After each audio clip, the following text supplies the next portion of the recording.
Here we go with Andrew Wyeth.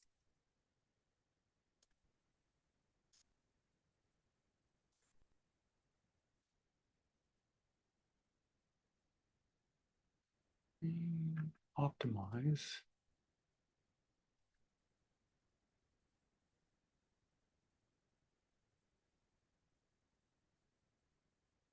Okay, I'm recording. No, Wait, I'm recording, right? Am I not recording? I'm not recording, am I? Am I recording? I don't Recording think. in progress. Ooh, almost blew it. Yeah, Okay, here we go. good work. Okay. Oh, do you want to rewind it? Or No, it's Oh, okay. Okay. Okay, Helgi, you ready? I have to start. Let me turn No? this up. Okay, ready? Ready, Andy? Okay. Andy, you have a huge following of admirers in Japan. What do you want the Japanese to take from your paintings? Well, I hope they get my feeling of love for the objects that I paint. Wonderful. Many Japanese see both an emotional and a spiritual aspect to your work at the same time. What do you think of this, having the emotional and the spiritual? Terrific.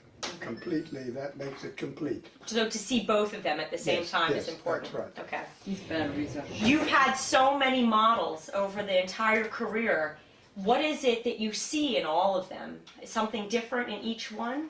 Each person has their own quality, and the more I get to know them, the more I get lost in their own life and their personality. Okay. The title is so important to the work. For example, the painting Pine Barren of the pine trees and so forth. How do you name the pictures? Where do the titles come from? Well, they come out of my wife Betsy has had a lot to do with the titles of my paintings, and she works at it very hard and tries to get the essence, the real complete quality, make the title Wind from the Sea. The wind is coming from the sea. It's not just a curtain blowing, but it's from the sea. And Christina's world, that's her world. That was her world there. Right, how she'd get around. Yes, and that's how it came about. So I said, what is she doing down in the field? Well, that's her world. And Betsy said, that's it, Christina's world. That's great, okay. You work in pencil, watercolor, and tempera. What are the big differences? Like you've said that watercolor is your free side. So if watercolor is your free side, then what is tempera? Well, I don't make a rule about how I paint. Mm-hmm.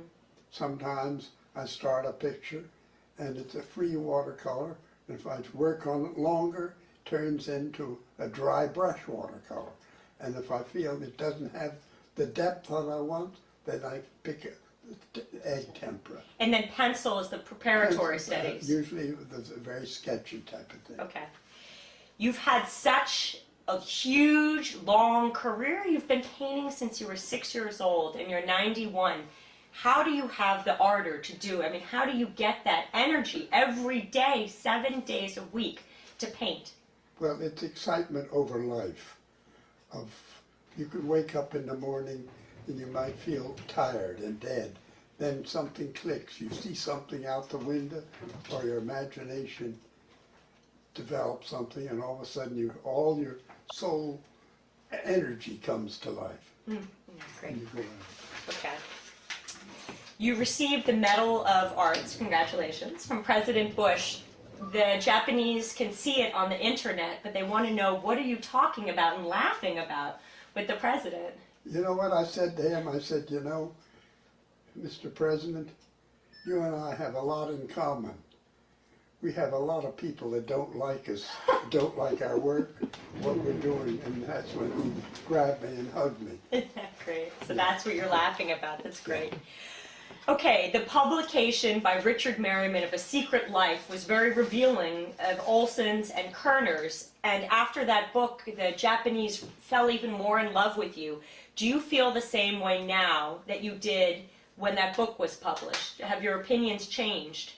No, I still have I have strong emotions about what I paint. They're not always the same emotion, because every emotion is different. Mm-hmm. It's not a method.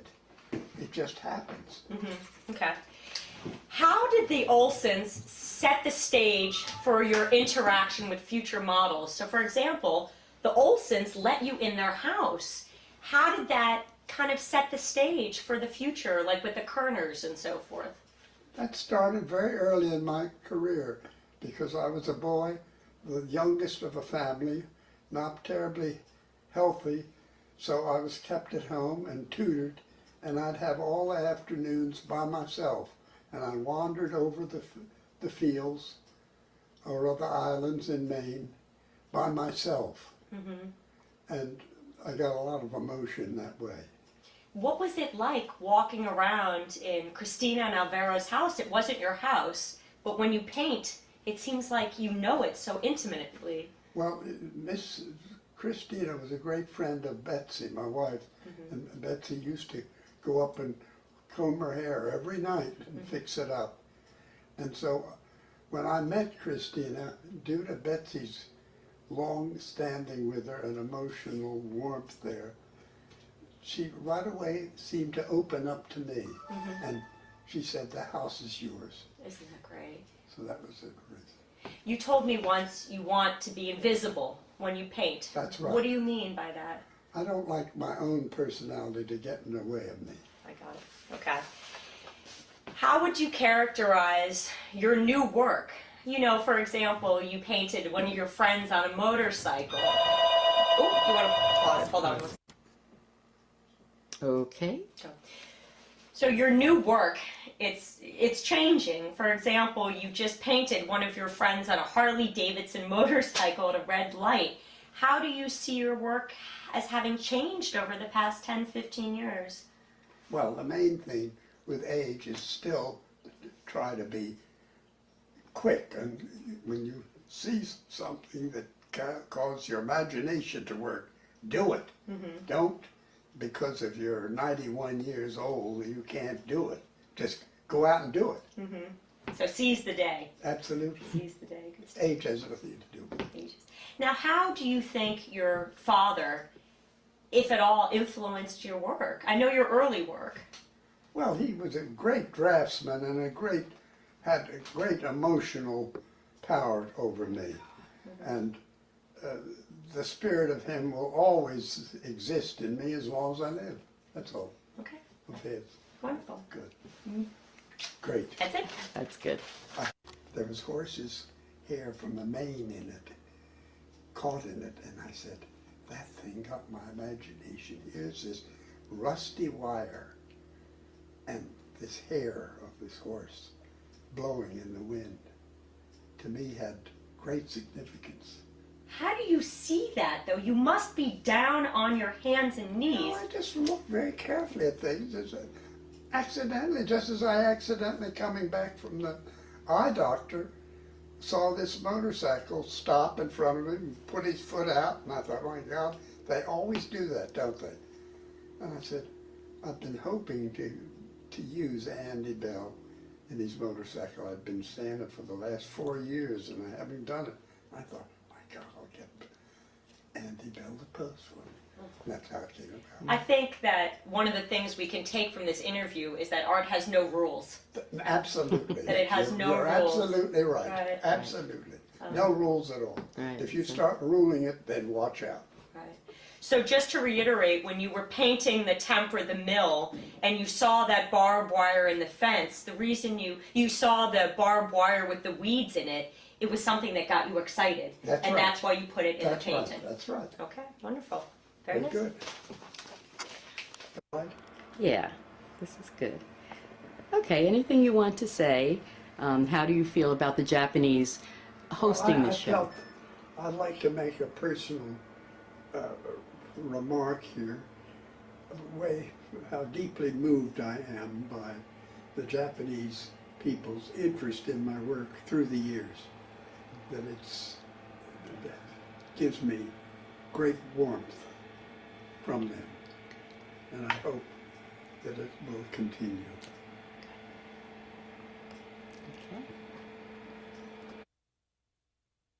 Okay. Okay. There's one simple, Whoops.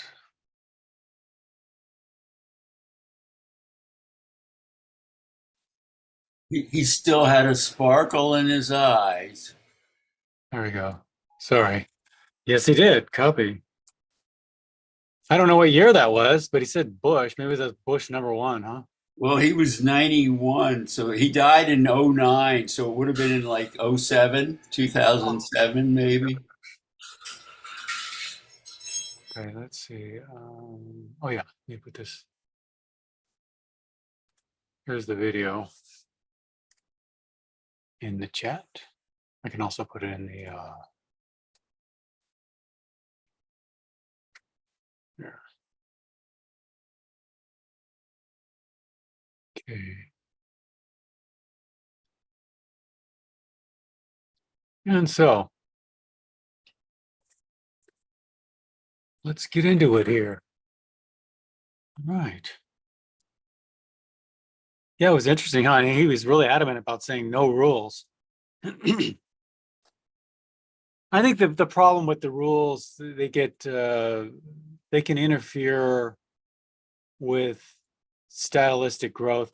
On the other hand, let's say you have a certain genre, which he doesn't really fit into any genre. He's just does, you'll find certain artists that are their own anomaly. They just do their own thing. I think George O'Keeffe was one. I mean, she kind of started a Southwest movement, but you get a lot of these type of artists that are just unique in their own way. So let's see here. But yeah, no rules. Really, really interesting. Oh, I was going to say, when you get into a certain style, then maybe there do need to be some rules. For instance, like fauvism, right? I mean, if you get somebody doing, very academic realism and they call themselves a fauvist, that doesn't quite work. So anyway, are you guys hearing me okay? Because I'm seeing some stoppage on here. Yes. Yes. Okay. Yes. I just saw, let's make sure our videos are off. I had something happen before class today, and then I also had a black screen happen to me earlier. So I had two little weird things happen, and so let's make sure the videos especially are off. It's okay with the audio, just when you need to say something, but we may be having one of those weird days. I don't know. Okay. So I'm just going to, I don't really see a horizon line, but I do see the top of some hills. All right. And over here, what we can do is, instead of putting the whole, all the anatomy of the house or whatever you want to call it, we can just put it in a box first. What I'm doing is I'm just boxing in the basic size of it.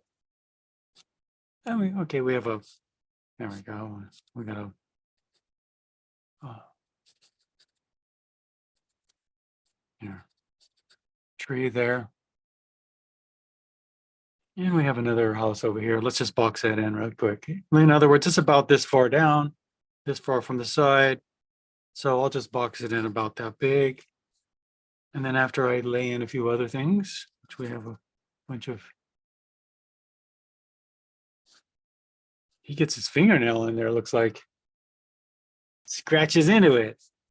All right.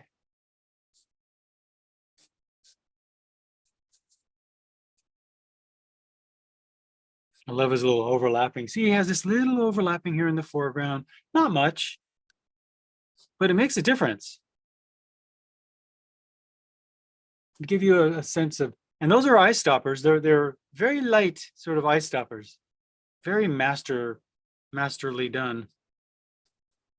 Okay, so, all right, what do we have here? We have I think below there we have sort of I guess a shed or something here, huh? Nothing in the way. Okay, so having done that, I can see that, right, maybe about that big. Something in the background there. That gets covered up with some other sort of things in there. Pine. And then right around here, okay, so I can see that, yeah, it's around that big. And that's all I do with the blocking for is just to assess the size of it. All right, that's good. Some very, almost like a telephone pole or something back here, huh?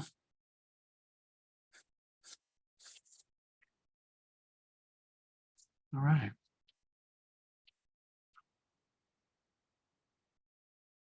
Okay. So Prussian blue I'm going to use and cad red. Now I can see on this one, sometimes we'll do a wet into wet painting or whatever, but and there it is getting some wet into wet areas, but he's working in isolated areas. He's not wetting down the whole thing. Like some of you have my other classes, we do that in sometimes. Okay, so let's see what value I'm at around. Okay. Something like that in there. Little bits along the edge. That's interesting. Oh, up of the edge there. And the house. I'm going to go, I'll just do it all in that value. I'll come back a little darker for this here too, and I'll hit a little dark down here.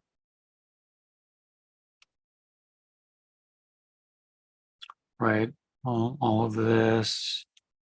There's sort of a light line. You see this light line that goes down to the house. I guess there's kind of another house back here. You can see that.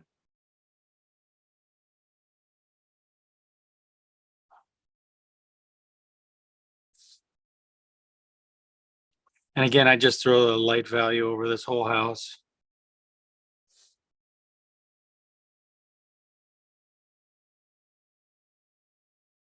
Whatever else I have that's light. This is pretty light. Over here.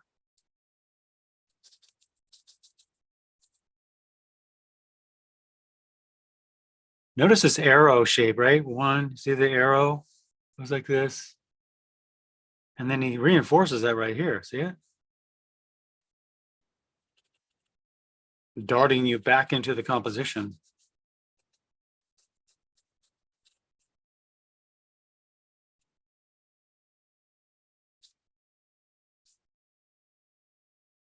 And all through here, this is all dark, a little bit darker. All through here and right up to the house. The house is pretty, this little house is pretty light with almost I think a white roof. Something kind of going like that. All right, we just get a little sliver of the path through here, so I'll close that distance.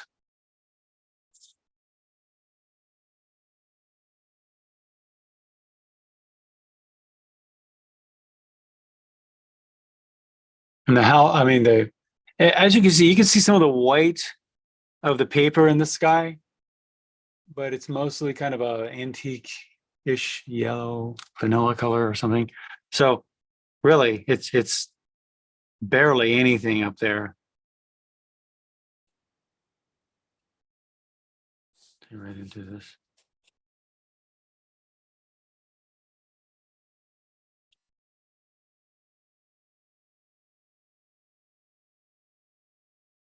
Now let's go for some darker things. Like for instance, this house right here. Oops, that's too dark. I did not think that was going to be that dark.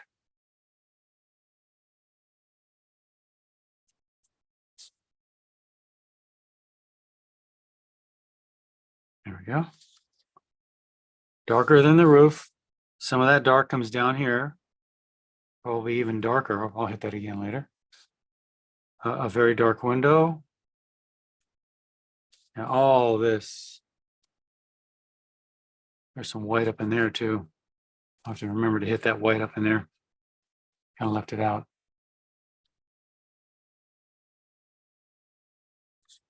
Am I going up and over the window? Okay. Yeah, all of this is darker than this house over here. And the roof on, interesting, light roof, dark house. Light house, dark roof. Interesting. I wouldn't be surprised if he's very aware of that. He's quite a designer. Imagine the heritage he comes from. I mean, N.C. Wyeth was, a monster designer. You know, first of all, it's genetic. And then second of all, it's all being reinforced in your home every day. And he probably saw the discipline of his father, you know, painting every day. So.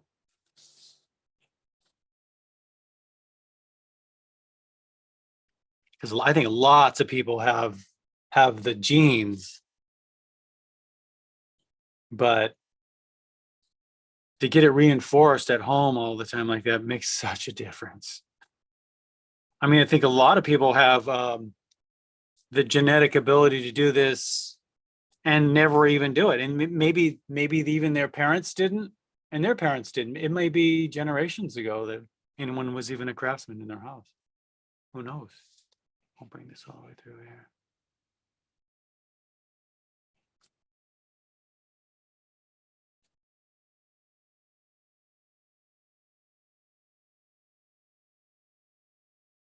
I'll get some of the, let's go for some really nice darks in here.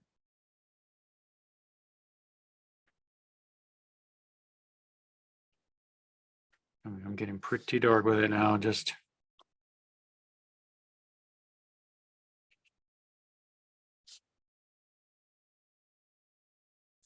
Get some other ones in here.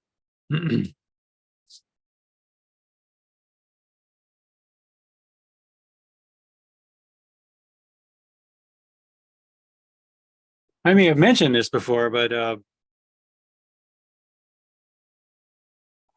don't know where I heard this, but they were studying the monarch butterfly as it goes from Canada to Mexico every year. But see, the butterflies, when they get to Canada, they have their offspring and then they die. The question is, how do the offspring know how to get back to Mexico? And not only do they get back to Mexico, but they're in not only even the same area, it's like the same tree. How would a butterfly know how to get there? That's just baffling. But they do it it's genetic programming. I mean, it makes the most sense, right? And so what the deduction there was that our DNA actually has memory. Is that amazing? A lot of people are subscribing to this notion. I think it makes a lot of sense. Do you ever feel your ancestors sort of, you know, brewing in you in the background, kind of? I sure can.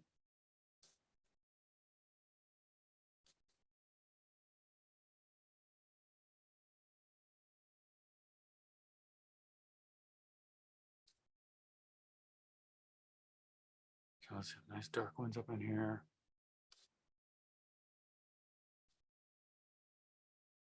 Little ones in there. All right, so, you know, darker tones, really dark tones, medium tones through here and in the house. Pretty light tones up in here and in the background. I could even see this just a little bit darker. Some of that through there. That'd be a lot of fun. Okay. Let's get into some color.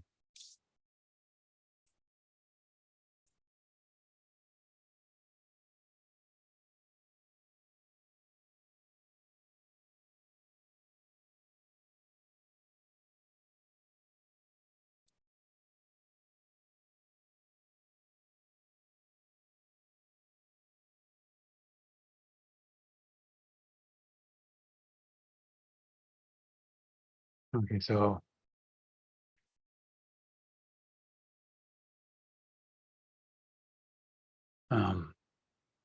so let's just go for this sky. Well, first of all, let's just draw this in first, right? Okay. So we've got some hills here in the background. We've got a kind of a box around there. We got the tree. Another one over here. Sort of a little shed thing going on down here. A little window. And it's got this black, really dark rusty color in there. And maybe that's snow. Late snow or something right in here. We got dark again. And then you've got that pathway.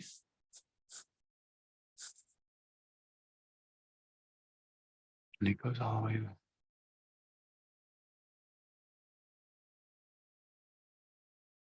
You know, so many of our ancestors were some sort of craftsperson.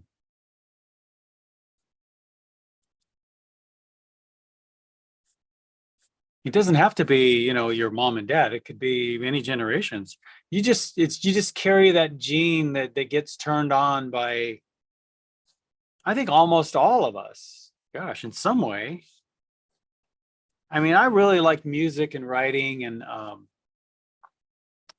cooking and dancing and singing and all kinds of arts. But I've always felt the pull. The thing about art was that it's not that I felt it anymore, is that it was just so much easier for me. All the others, I felt a genetic kind of pull toward them, but do you ever, that's kind of in the center. I want to make that over here a little bit more. Do you ever get that feeling that some things are just maybe a little bit easier for you? And then, I was actually going into marketing because that was the thing to do in the 80s. Money, money, money, money. It's not really that much different now. And it wasn't until I got a job as an architectural draftsman, and then I just happened to get this job too. I mean, it was really, I went down to the unemployment office and just said, I don't have a job. Can you help me? And the lady said, what can you do? And I said, I don't know. I flip burgers at Orange Julius. I was 18. And she said, what do you really like to do? And I said, she was good. I have to say, I'd really like to write her a letter. No, one little decision might have really changed the course of my life, because I just said, well, I really like art. And she said, what,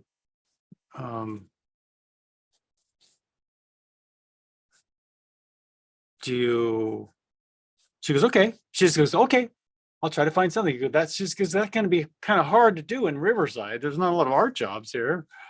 But and then she found the only art job that was ever. I was doing renderings for this architectural firm, doing the drafting and the renderings. Those airbrush renderings, you used to see for the front of the a strip mall and all that. So really cool. Okay, let's make up some of that yellowy beigey color, and I'm just going to take my normal cad red, cad yellow, ultramarine blue, and I kind of throw it out there first. I'll put it right here. Okay, that's a little bit on the green side. I do see some of that in here. So I'll yellow it up a little bit. Let's see what this gives me. A little yellower, but for the sky, now I'm going to really want to like water that down. That's probably enough to do the whole sky. Yeah. Yeah.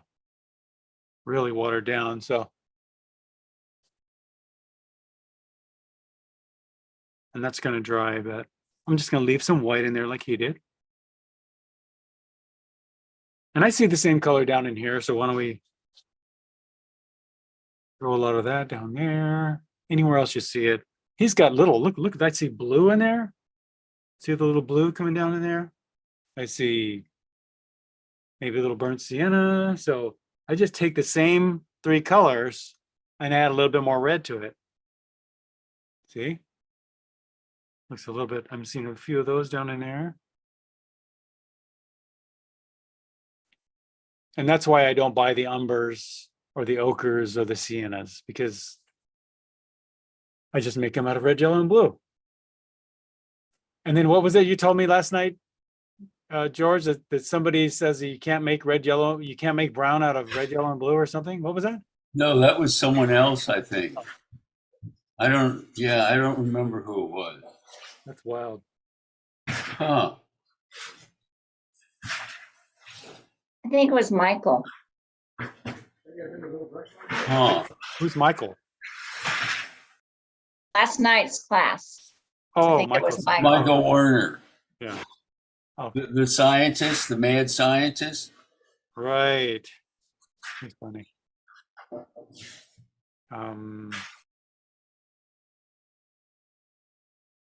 That's interesting. Okay, so it's the same red, yellow, and blue here. I just got a little bit more red for the darker stuff, a little more blue in it. Maybe even that almost looks like he's got Prussian in there.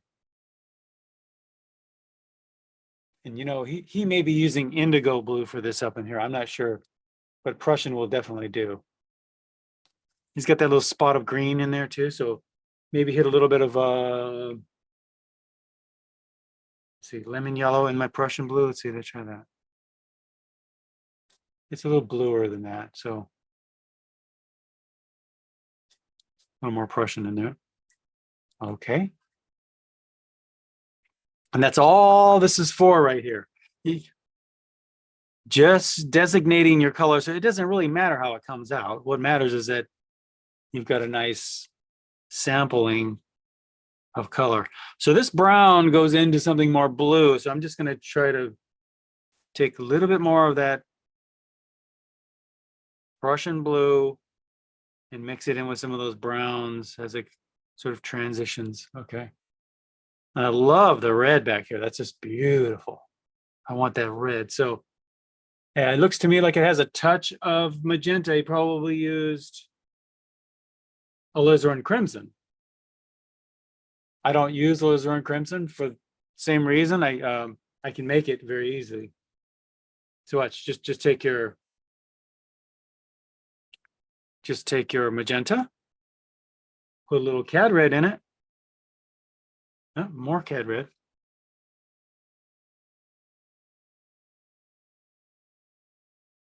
And now I gray that down by adding the cad yellow, and there's the cad yellow, a little bit more.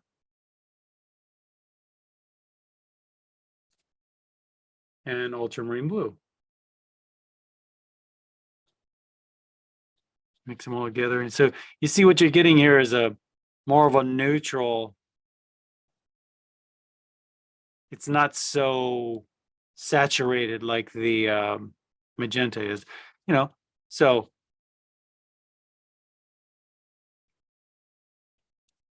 if you want it more saturated, you can certainly add more red and yeah. So that's so close. I mean, and in fact, if you look at different brand names, you'll find different colors of alizarin crimson. But as you can see in this one, the alizarin crimson is much grayer, so we need to add more yellow and blue. Cad yellow, ultramarine blue. Now if I do this, that's just way too gray. Okay, so I need to get rid of her. It's right in there. It's just right in there. Okay, I'll put that little note of color. So just so you know how to make it, and you know how to make a alizarin crimson now. See, I want you to know how to make the colors. It's a little harder than just buying them, but actually, in the end, it's way easier. You just look at colors and go, I mean, I would squeeze that out, but I could just mix it right here. And now, if I have a picture that has quite a bit of that brown in it, that's when I would use it. Because why waste all the red, yellow, and blue when you already have this brown? And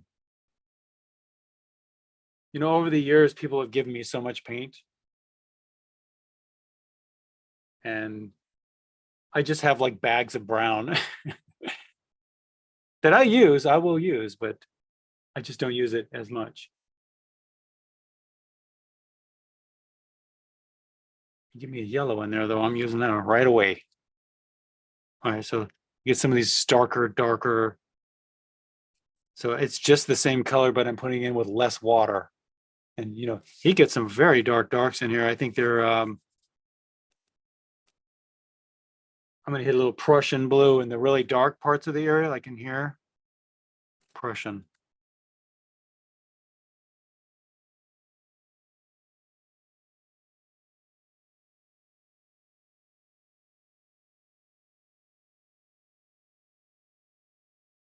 Let's get this background mountain here.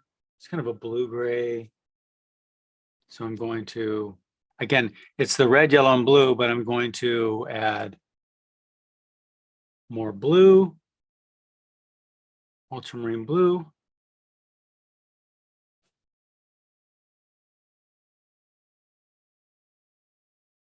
Bluer. Just keep testing and testing and testing.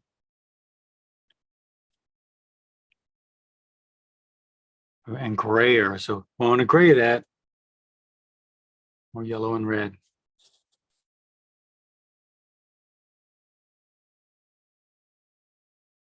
And red.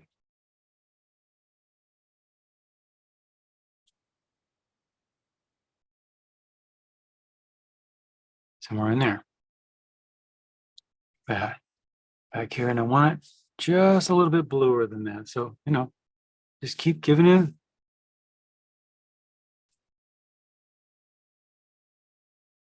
The cool thing about knowing how to mix a color is you're looking at the color and you can see the colors in it and you know how to make it. It's, you know, when I was taught color by just a master colorist, really, well, when it comes to color, not only Dan McCaw, but also Vern Wilson, just great colorists. They taught me very limited palette. We started off with just 3 colors and white. All right, so for the house, you know, it's a gray too, but it's got more green in it. So we want to add more yellow and blue.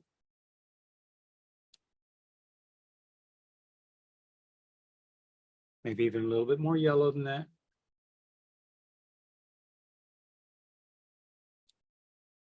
More, yeah. And then on this side, it's a bluer gray. He's really in tune with the subtlety of grays. Now, let's go over to this other house here.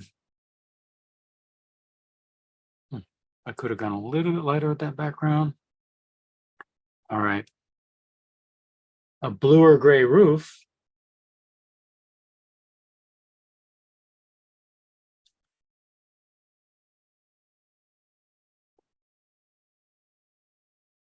some down below. And we'll let that dry up a little bit. Yeah, the roof over here is a very light blue-gray.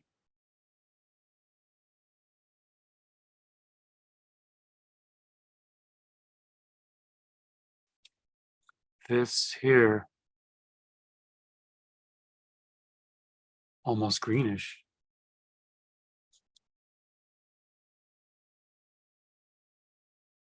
Little shack there. And then he has this beautiful gray through here, which has got a little bit of a little warmth into it. I think some of this red probably leaked into it. Yeah, something like that.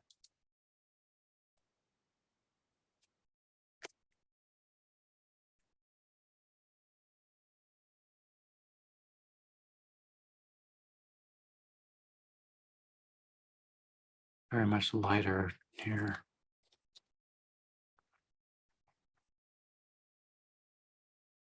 So in general, those are most of my colors. Oh, we have a very light blue here. Light blue gray. Mine's bluer than what I'm seeing up there.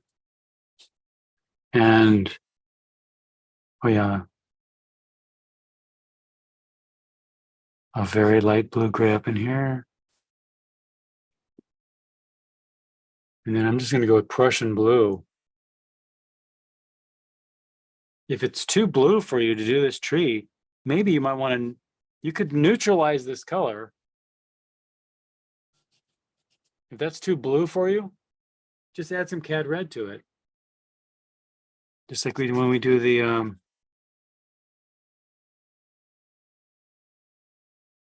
let's see, when we do our little value study. I think that works pretty well.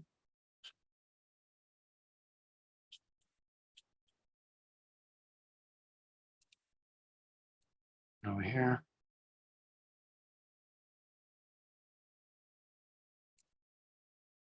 Okay. Get pretty dark with that thing.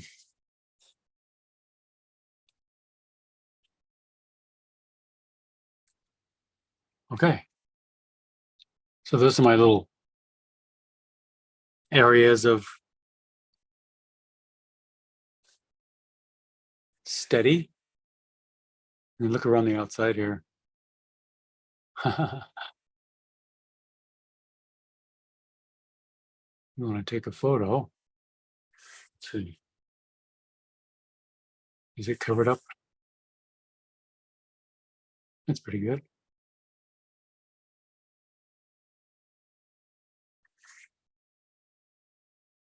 Yeah, it's almost like the outside is more as important anyway as the inside. I use all those. I mean, this to me is very important. Yellow, blue, red.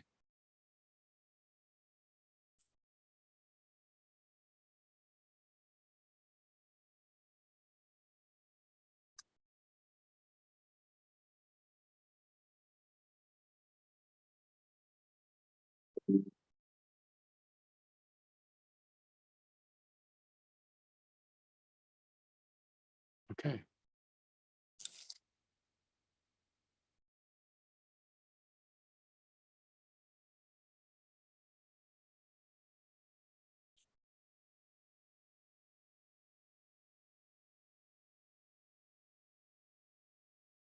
My paper. I'm just using regular cold press, and I'm almost positive that's what he's using.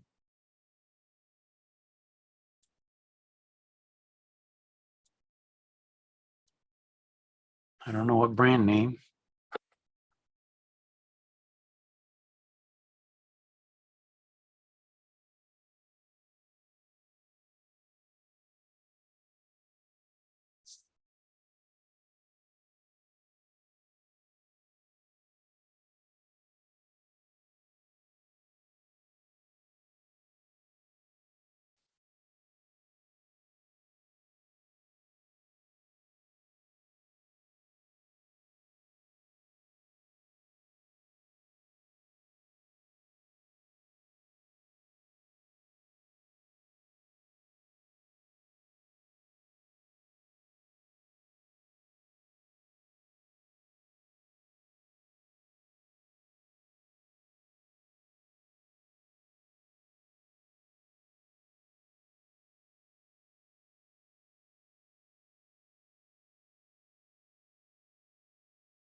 Okay.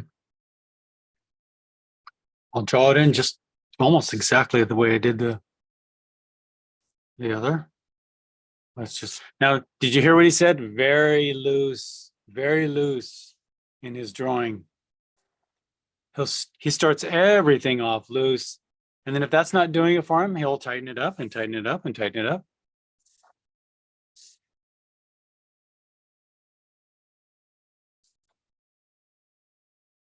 All right, so again, what you could do is just maybe lightly just kind of box in about where you want the house. Somewhere in here. I just find it's easier just to kind of box that in.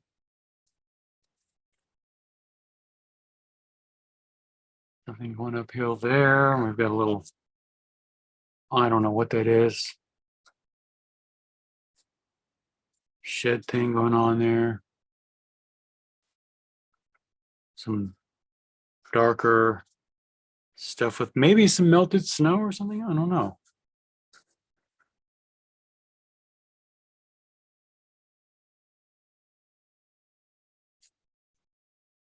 And then my little trail. And it looks to me like he just made the trail with his brush, but I'll pencil it in here.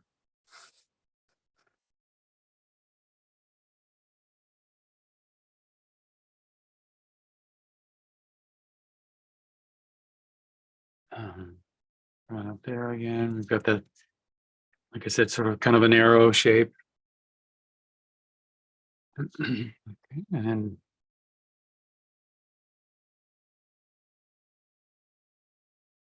again, I'm just coming from the side of the piece.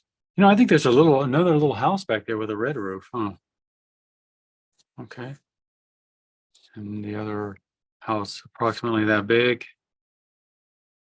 So now that I have those proportions,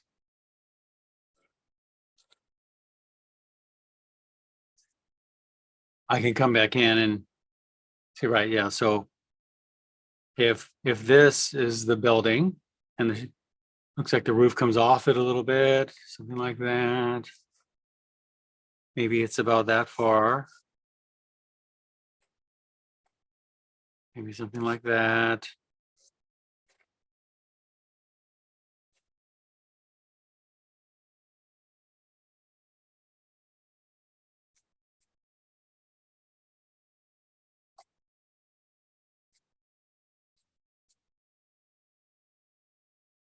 Maybe a little doorway in there.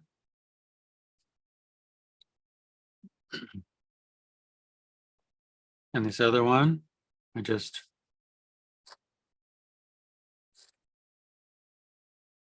throw it on top of my box. Little chimney there.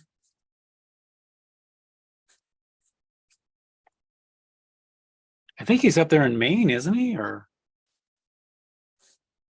pretty high up there.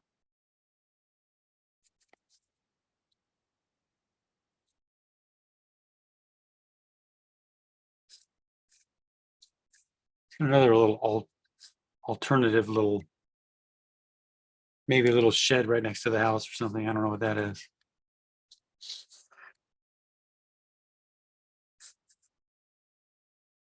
Or that red. Probably just dead plants, but just like here with our buckwheat, we get the deep rusty red. It's fantastic for painting. And patterns on the hill back here, just light and dark patterns. And he draws like he paints. Very, very, very loose. It's amazing that someone that can be so tight when he gets into his tight stuff is also so loose. That's not normal. Usually people are one or the other, not both.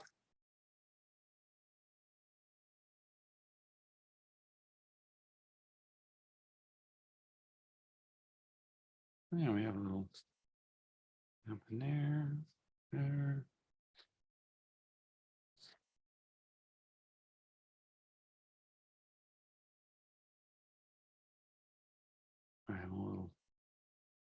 Okay. Oh yeah.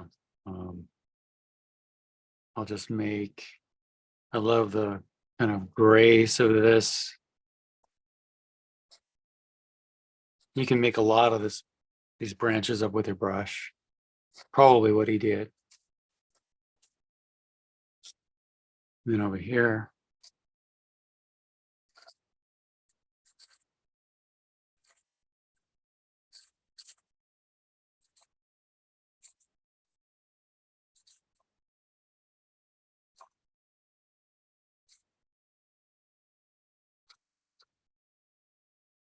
Also getting lots of grasses and stuff overlapping. It's a neat little stick up over here too.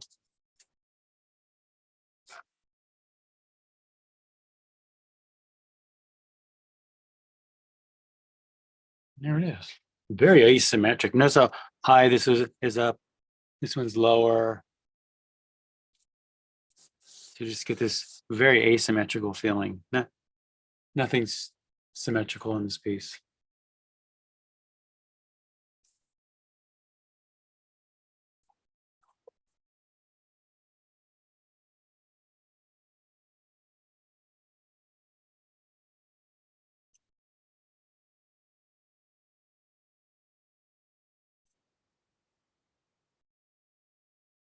So let's just start off. What time do we have here? Oh, we got plenty of time.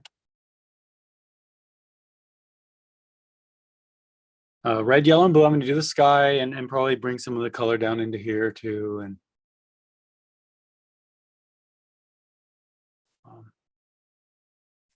so you probably just, and that's a little bit on the red side. I'm going to yellow it up a little bit.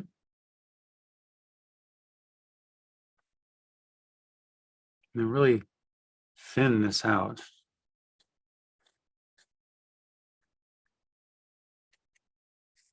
So I can get a feel for it. There's plenty on my brush to do the whole thing. Probably too much. Yeah. It's like that. It's okay if you overlap things. It's such a light color, it won't matter. He gets a little light up in there.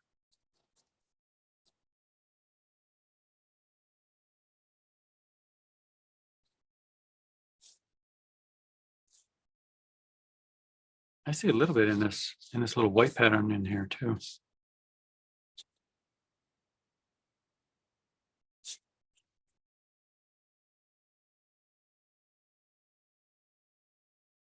I just pulled a little bit into here. And I also see it down into here. Just lay a little bit in that. And you can see it's just working on dry paper. See all the dry brush edges he's getting? It's quite, I'm gonna just loosen this pencil line up around here because he really gets such a nice edge with just the brush. It wouldn't surprise me. I can't even see any pencil lines on his, but it's not a very detailed photo. So, all right. So down in here, add a little bit of water.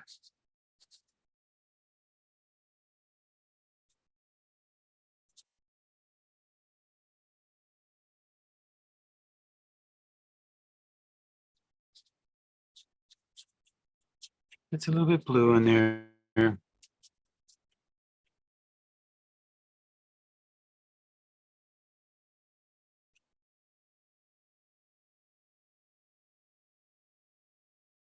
Now it could very well be a very cold day.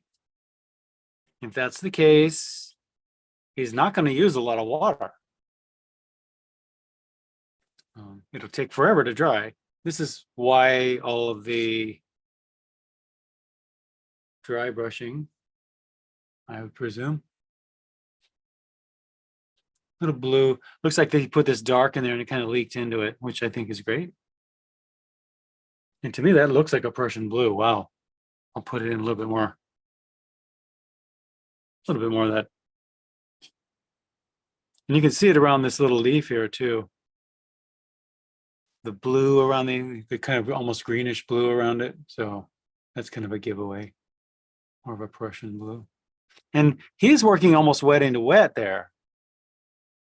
So if I want that effect, I'll either have to come back and wet the paper or do it when it's dry. I mean, do it before it dries up, like maybe now. I'll show you here. Yeah, if you want that look, say that's the look.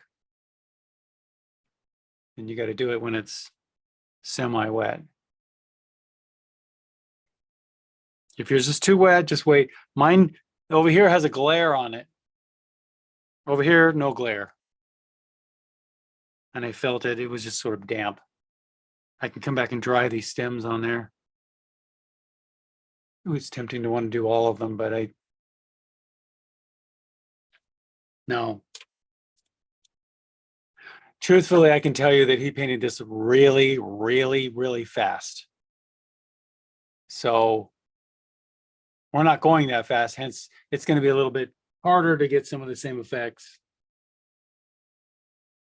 I'm seeing a couple of those little beautiful blue greens down into there as well. Okay. Let's go back up into the background here. Oh, I got a really neat edge there. I like that. I know I can tell by the way he paints and the way he talks and thinks. He loves this kind of, he loves nature. He loves a natural looking flowing stroke or mark. And again, it's not normal for an artist to have both in the same. Usually an artist is like his, a lot of his Helga paintings can get really tight, but look at a lot of his studies are very loose. That shocked me the first time I saw it. That was such a big deal when the Helga book came out and I was in high school.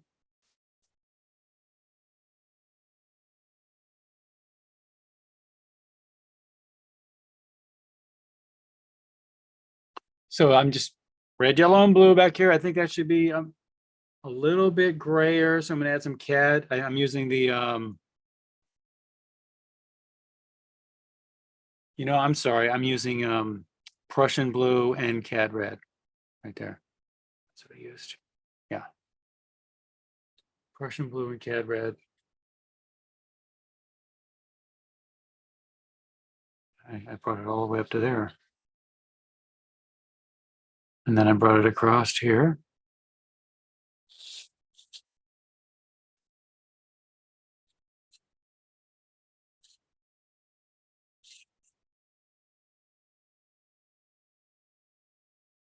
That's pretty neutral gray. I want it to be a touch. Well, I'm seeing a lot of that back here. I hit it along these little slivers of hillsides in there.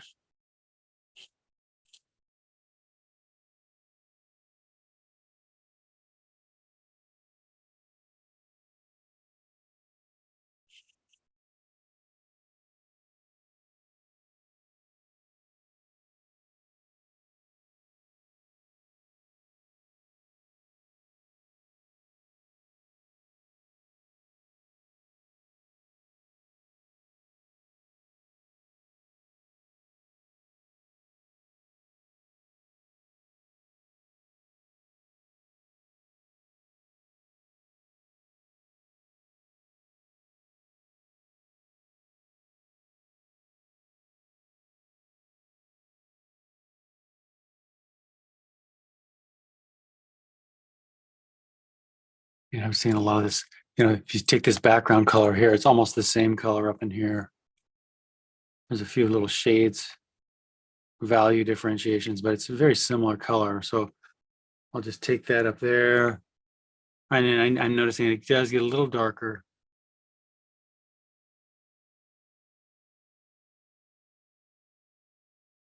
Through here.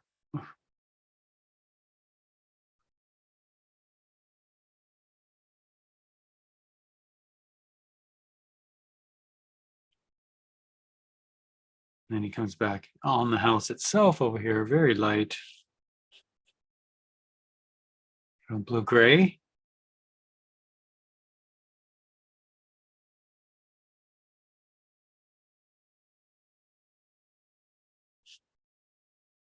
Could possibly be a little lighter than that.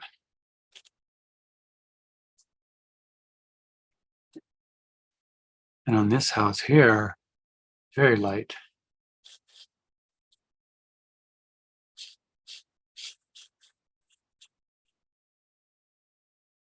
And this white roof.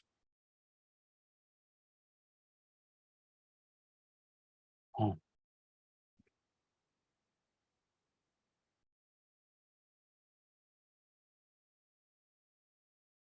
Like a shadow or something going over the top of the roof there.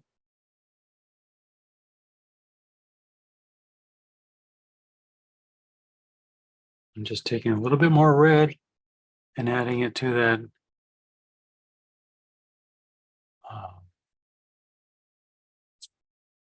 Prussian blue to get that color.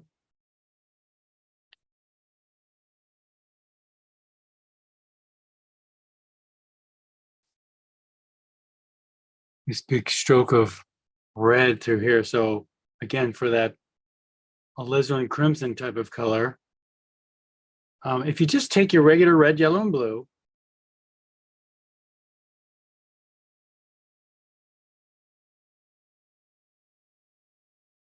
cad red, cad yellow, ultramarine blue, and then add some magenta to it.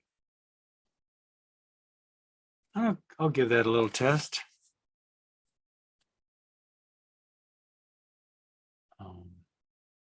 Not bad, a little bit redder, a little bit grayer. So a little bit red.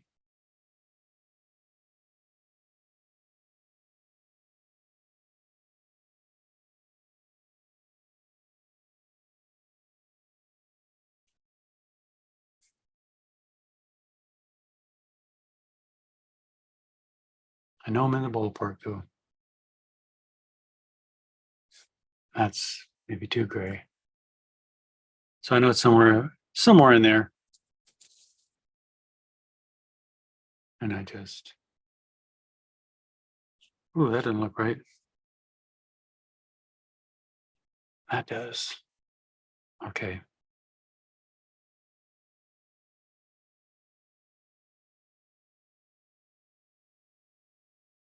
It gets pretty dark.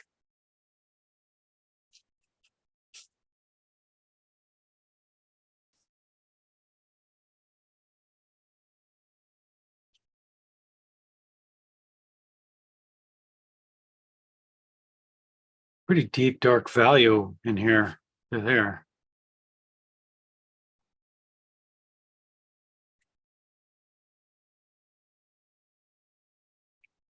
And since I have that on my brush, I'm going to take it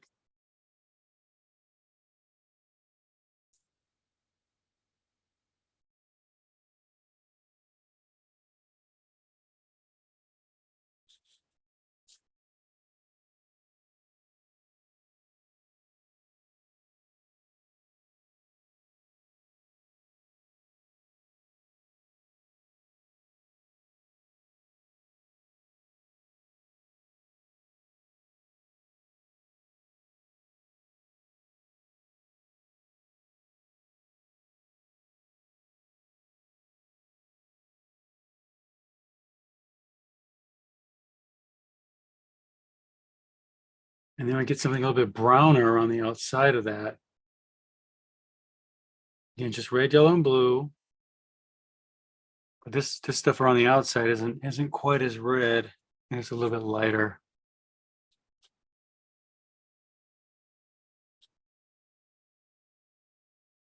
Oops, down here.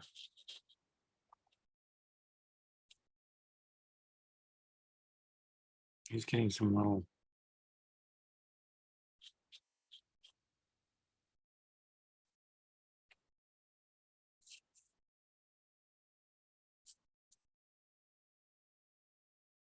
There we go.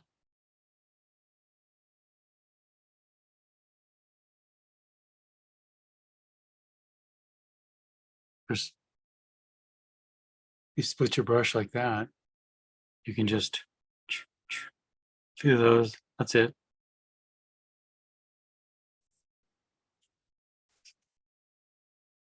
He's using all the little tricks. He probably just does them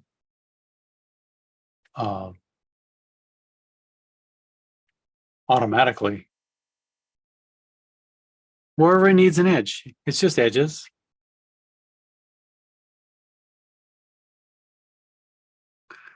Let's try this big wash here. So again, a lot of red, yellow, and blue in that. It's a big wash of color, so I'd make lots of extra paint. Let's try that one in there. And see, he's got all these little colors in there, so it kind of tells me that he's mixing on the page a bit. I think it's kind of red in there. Yeah, it gets kind of greenish in there. Whoops, I went right into my little pathway there, didn't I? Oh well, that's okay.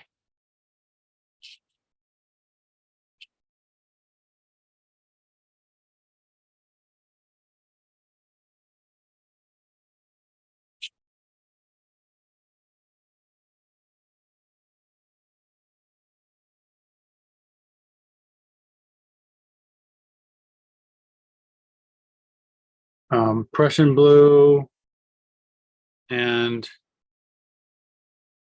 probably lemon yellow or something for that green. It's like the most colorful thing on the whole piece, isn't it? Might be a little bit more colorful than what I put on there. Here, let's give it a nice little.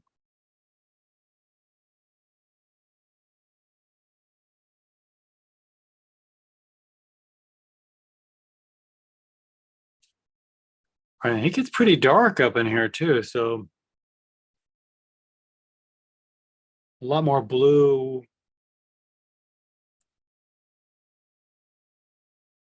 Blue and red, but mostly blue up in here. Just, yeah, a lot of that. And you can see these just maybe even takes the brush and a little bit of that.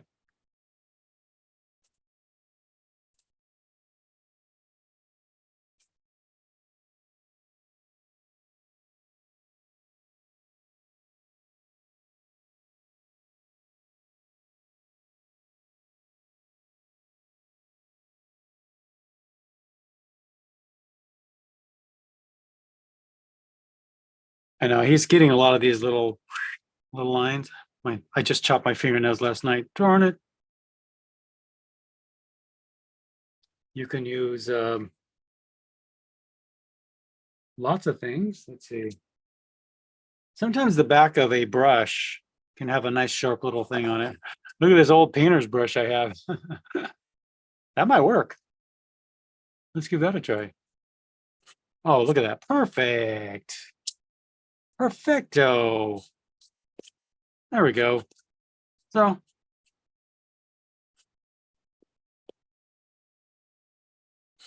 best laid plans. Okay. Just do what you can. I think it's pretty dark in there. He hits it pretty hard right around there. And since I have it on my brush, I can see it. There's a lot of dark in here too.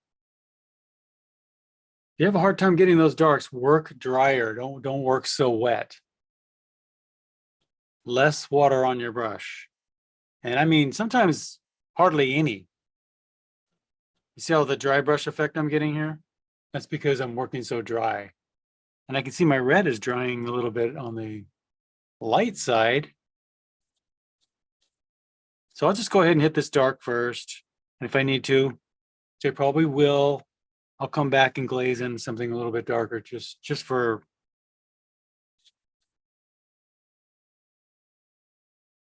I guess accuracy. Other than that, it's not really all that necessary. Okay, so see, to get these little things, just a light little, just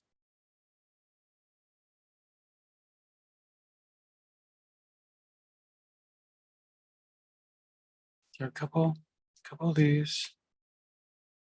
I'm only using Prussian blue and just a smidge of cad red to gray, but I'm not even sure I need the cad red in it.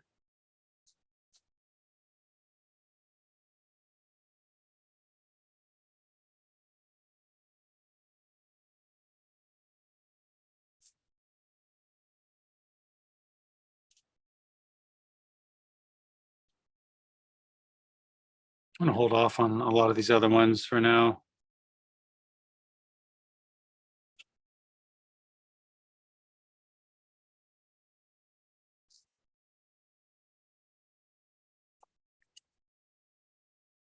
If you do these little scratch marks too early, and if it's too wet, the paint will just cover. It'll creep back into it and cover them. So whatever. You just hit it again. I'm gonna paint everything in the background first, then hit these darks over the top because I don't want to paint around all of these darks, leaves and such.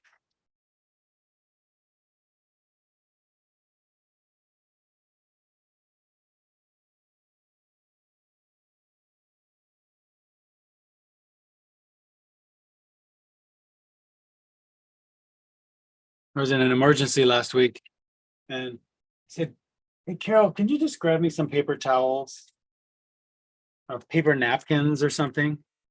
And I got these from Trader Joe's. I am not liking them. I'm pretty picky about my paper towel. I like them to be soft and absorbent. These things are like really hard. Just so you know. I mean, you guys know me as liking the Viva towels, but I don't really use the Viva towels when I do the indoor stuff. I just use, I've been finding these 99-cent store ones are really nice. But today I'm on the regular paper towel, you know, since we're talking paper towels. Oh my goodness. All right. So my house here, I want a darker gray, darker than the roof. I'm just going to get a little bit of value going on there first. And it's in the green side, kind of a green gray. So I'm going to add, it's already a little bit on the blue. I'm going to add a little bit of the cad yellow to it.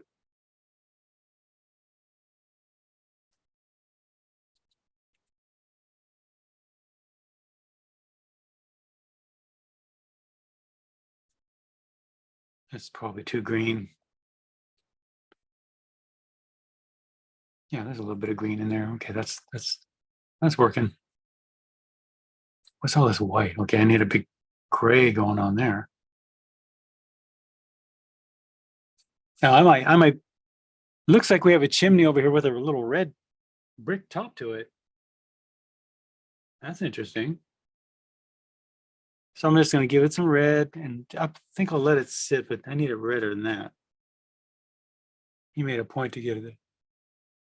Well, I guess it's not that red, is it? Oh, that was my mental idea of what it should be.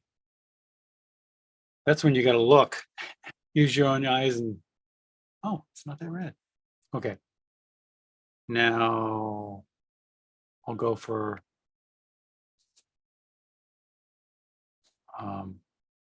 this color right here.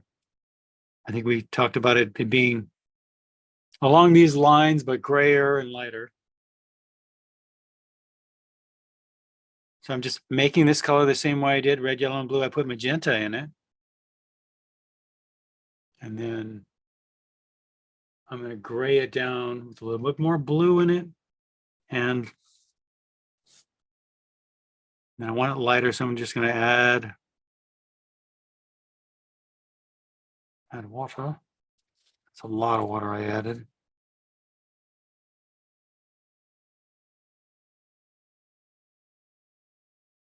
Could even be a little bit bluer.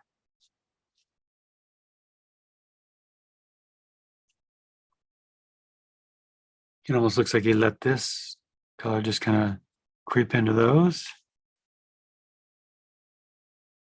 Mine got a little bit on the blue side, although I do like it. Technically, I did not like what he did. Is that okay? Sure.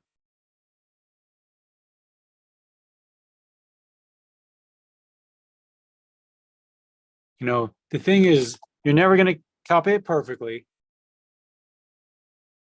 But the thing is, are you capturing the gist of what it was after? Smacking a couple of dark sensor on my brush. Something in here too. He's just very sketchy.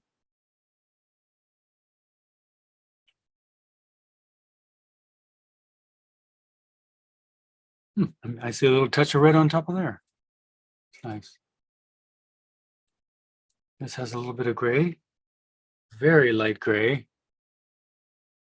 Light blue gray.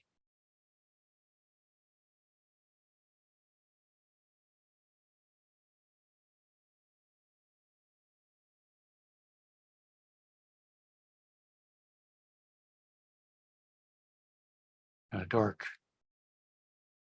bit of a dark window in here.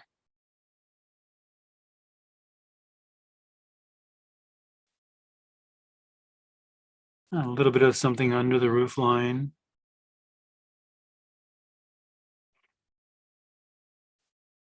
I think I'm a little bit light with that color. Let's do the best we can.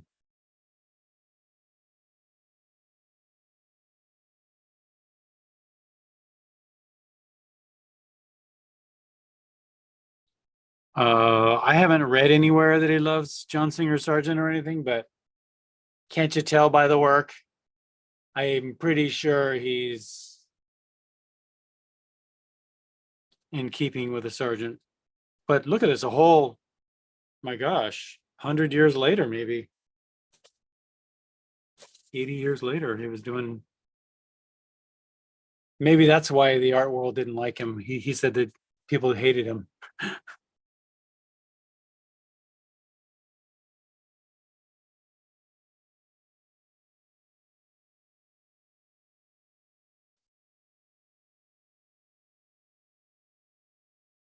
Yeah, in earlier times, maybe he would have been merged more into the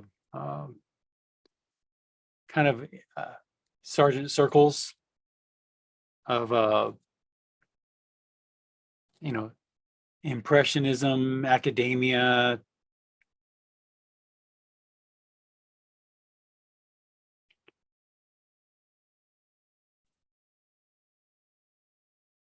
Yeah, some of this kind of goes up on there.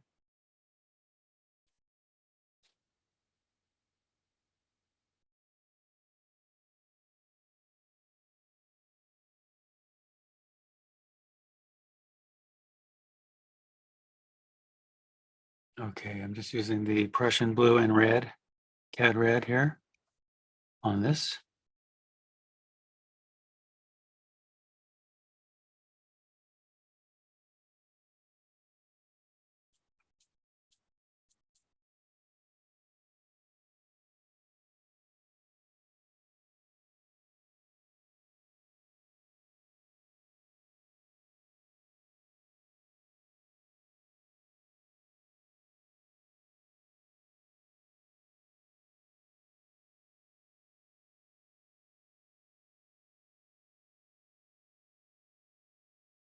And I see in the background an orangey red roof, kind of terracotta looking.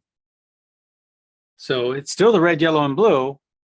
Okay, so I look at it and I see, okay, it's an orangey red. Okay, so I take CAD red and CAD yellow, and I make an orangey red, which is way too saturated to be this color back here, but that's okay. That's where I start. Now to gray and orangey red, well, orange, the complement is blue, and red, the complement is green. So I'll take a blue in there, That's maybe not orange enough. Let me thin it out. Take another look at it. Yeah. Okay.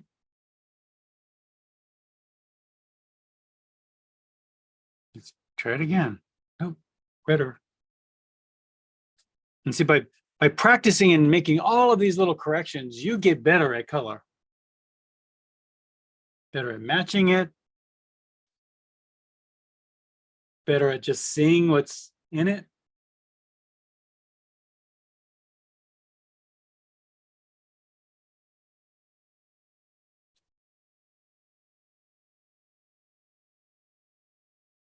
Let's see if I put that down here. Yeah.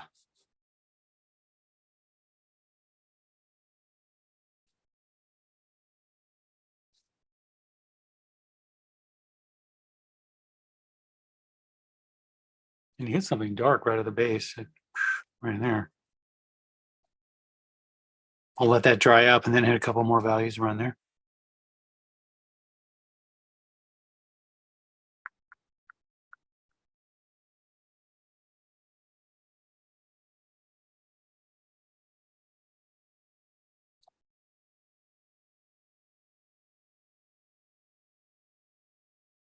We can come up with some of these little beautiful little dry brush marks he's putting in there.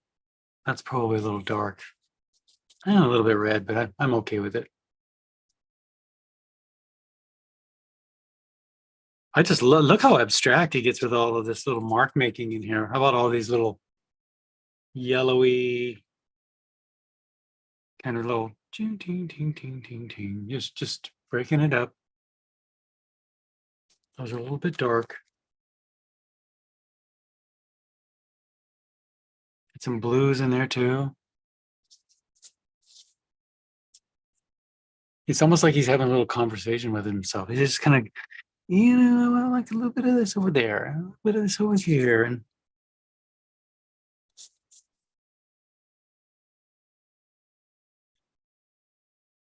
this over here gets a little bit bluer. So I'm going to hit a little bit of Prussian blue into that. That was just that yellow. I see some yellow in there, and a little bit of Prussian blue into that.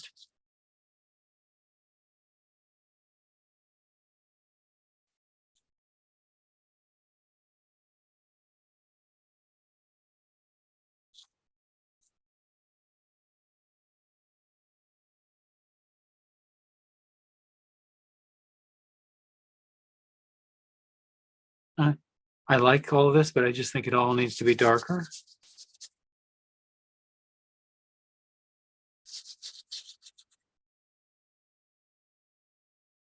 More water. Some gray in it. There we go.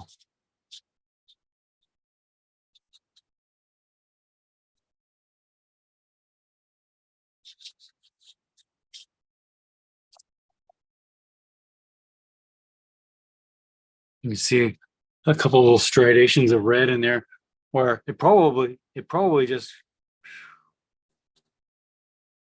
oozed down from this, like the blue did right in here. And we could just add a little bit of that blue, fuse it together.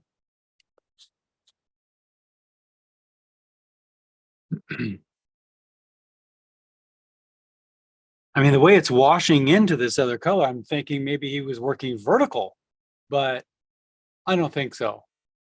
Maybe add a little bit of a slant because it's bleeding down here. It's interesting. Also, notice what he does very gently, very lightly. He drags some very subtle light strokes across the path, very horizontal, totally horizontal. See, just a couple. That just gives you the lay of the land. And it works.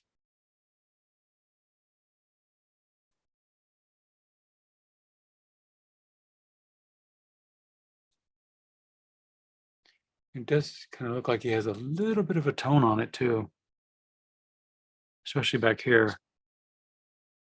All right, well, I'll put a couple of tones back there. Right under the roof, we have this sort of lighter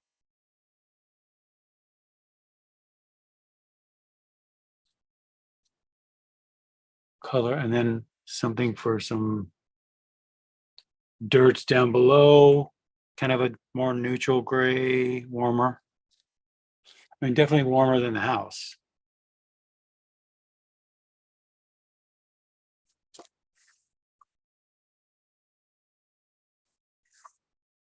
Maybe not that warm.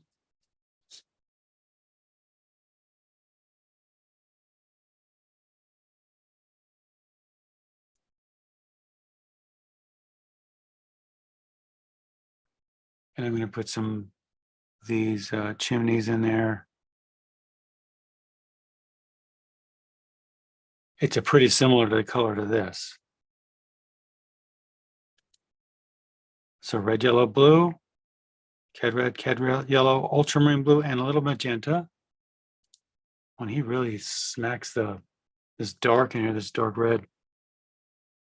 So again, I'm going to make that same color, red, yellow, blue.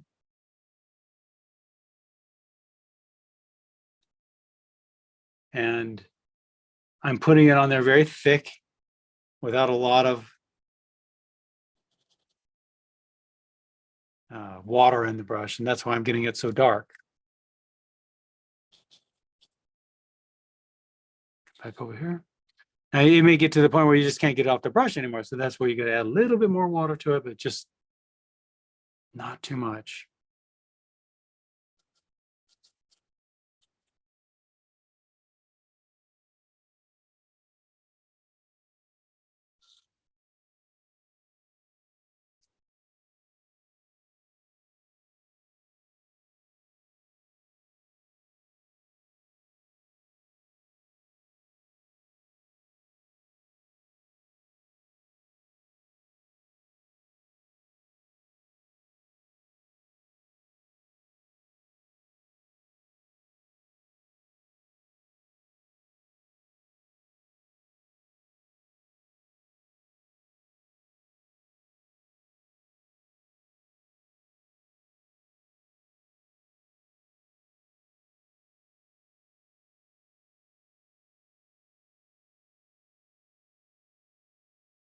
Just need something a little bit darker in the background. And this turned out to be pretty light. So, you know, it's a watercolor, so sometimes you just have to wait for it to dry to see what you get. It's kind of a surprise.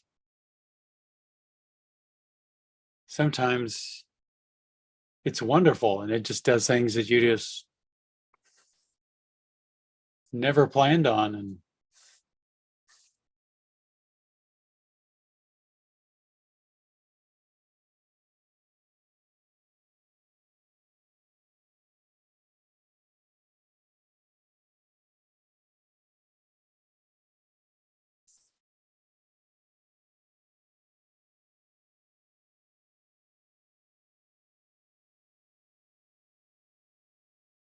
I'll straighten that line out a little bit.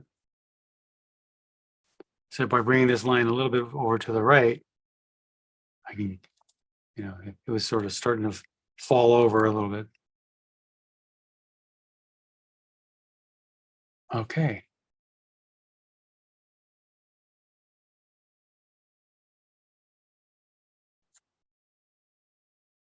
So I'm going to take the Prussian blue and the cad red and do some of the tree and the stems. You're best to just make yourself a whole lot of this.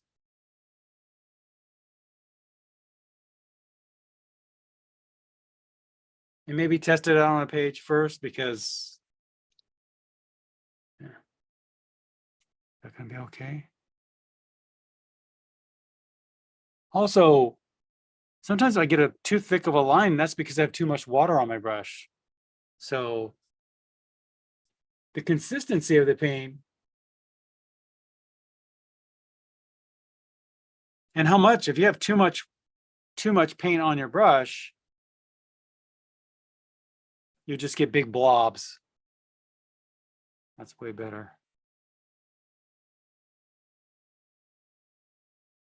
That's why make a lot of it so you don't have to keep digging into it and remixing and remixing.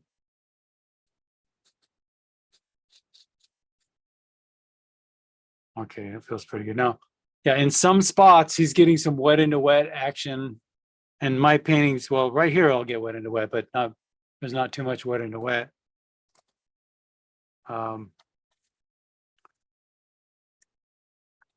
So just to fake it here, because he's getting it all because he's just painting so fast.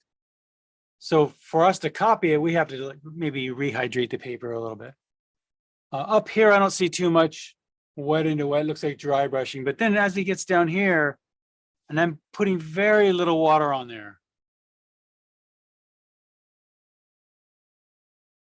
just so I can get some of these wet into wet effects.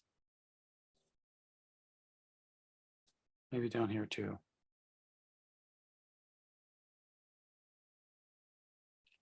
Oh, now what I like to do is just look at it, and I'll feel it with my hand, but if there's a sheen on it, it's probably too wet.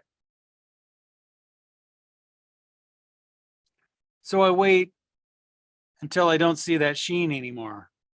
It's penetrated the paper, and that gives me a few minutes to work into it. I'm just going to wait here and give myself a couple of tests. That's what I wanted right there. That feels good. Okay, good. So that's the amount of, and by the way, this brush is perfect. It's perfect for this. It was made for this. I mean, I'm sure it was made for calligraphy, but in my world, it was made for this. Right, Henry? All right, so let's see now. All right, so the sheen is definitely disappearing, so let me give it a little test run here. It's beautiful, but maybe a little bit on the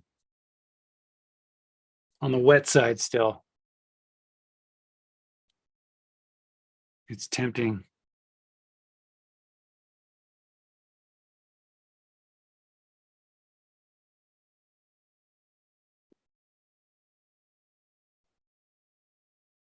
All right, I'm going to go for it. And we have this one. This. And we get those nice wet into wet look. And this one up here is a lot more dry. Maybe not that dry. That's pretty dry. There we go.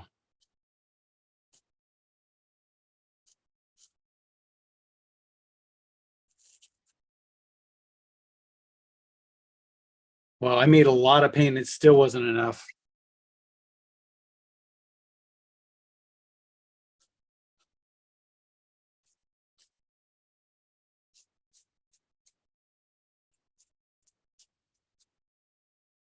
Just dry brush it on there.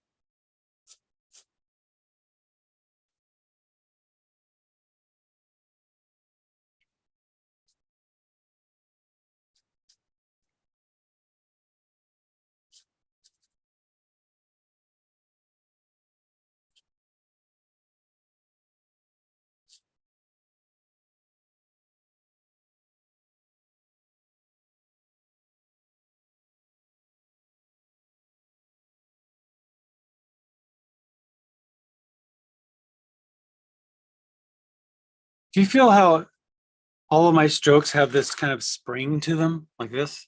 Ching, ching, ching. You see? Practice that.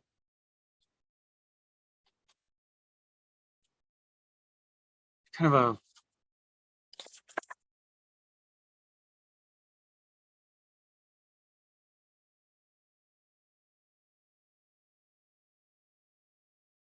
how do you explain it? It's a connection with nature thing. So many things in nature have that, like even when I draw the figure, there's always this spring I'm always thinking about.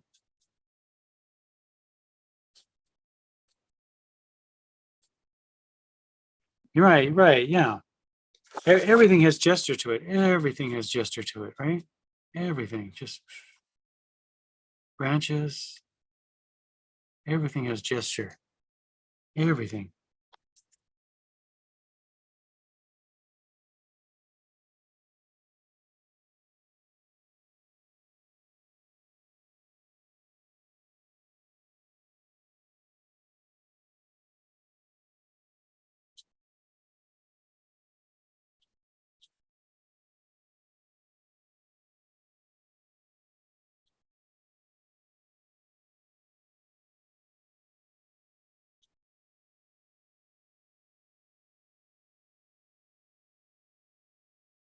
And that's what once you've done it yourself and you understand it, you look at Wyeth and he's got tons of gesture.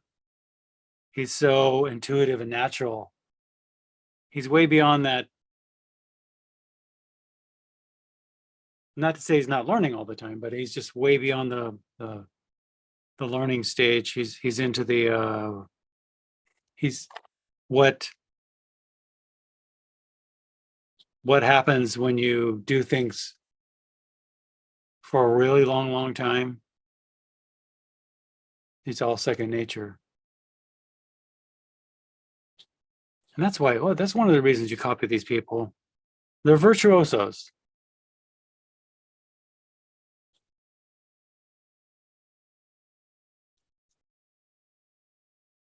All right, nice. Okay. Try this and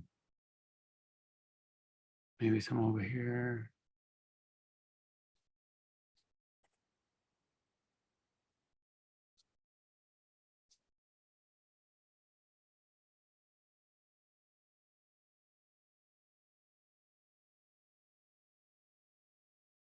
These are little.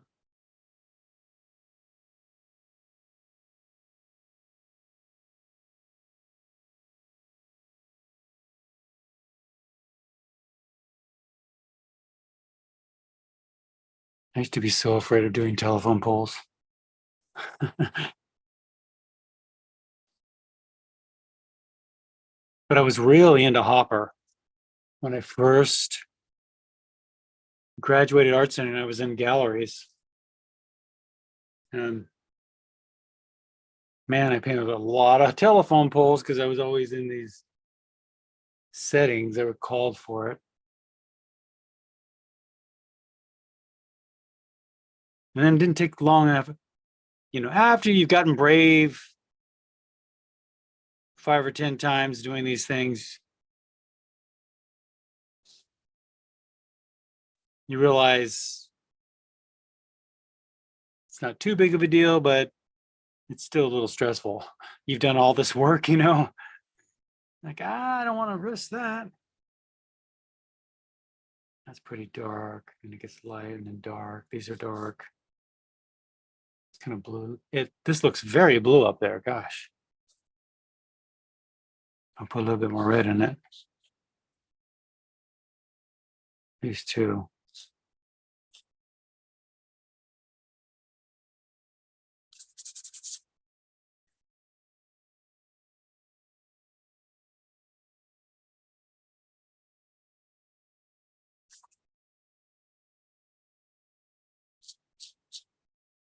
Some of my whites are really stark white, and I don't know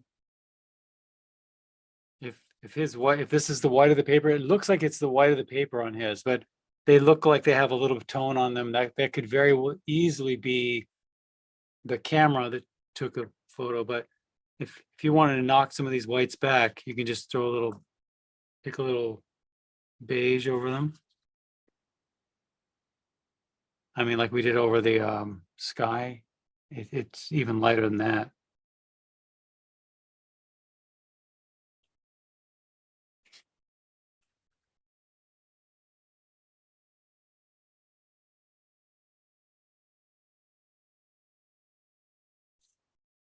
That's dark. Only there. Just knocking that back a touch.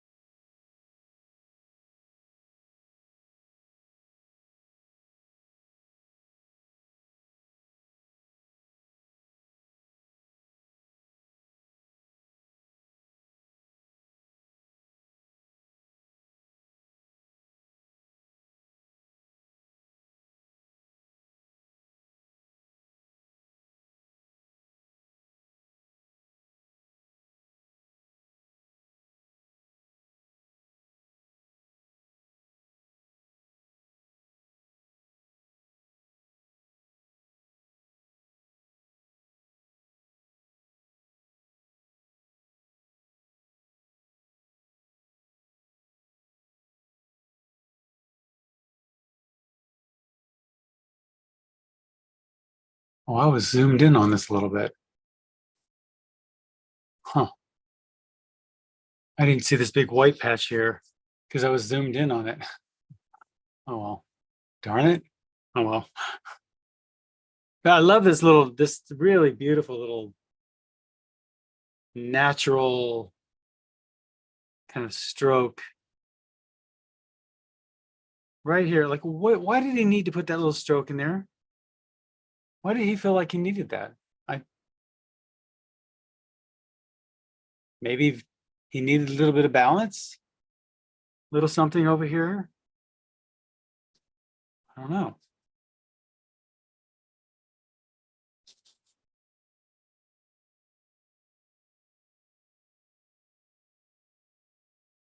All this needs to be darker.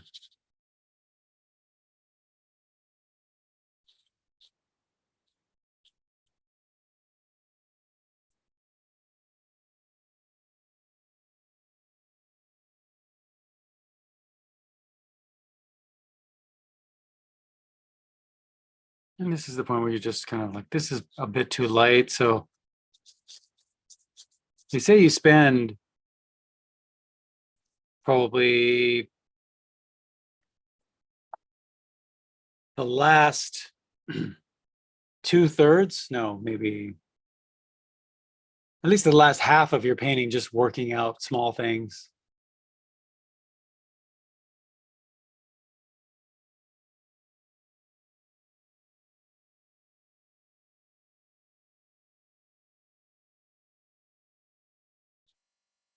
Little things like, I love this. It takes one way up in here. Yeah. That's a really delicate touch because you can see he's missing. He touches the paper and then misses the paper and then touches in one stroke, which means he's using a really light, just about as light of a stroke as you can.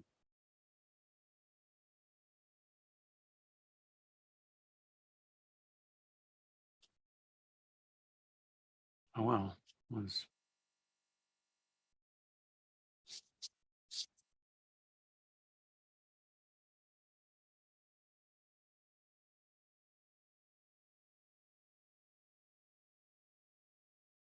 This looks like it's a little bit darker, and then the roof is even darker.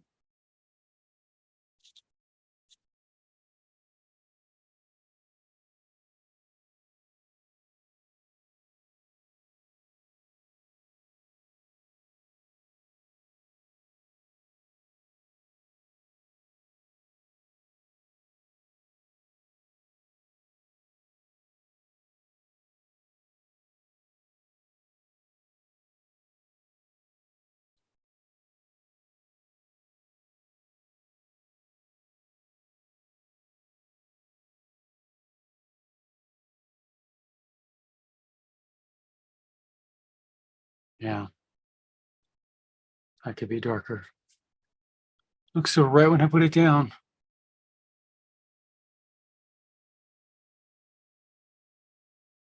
Same colors, just make it kind of a green gray.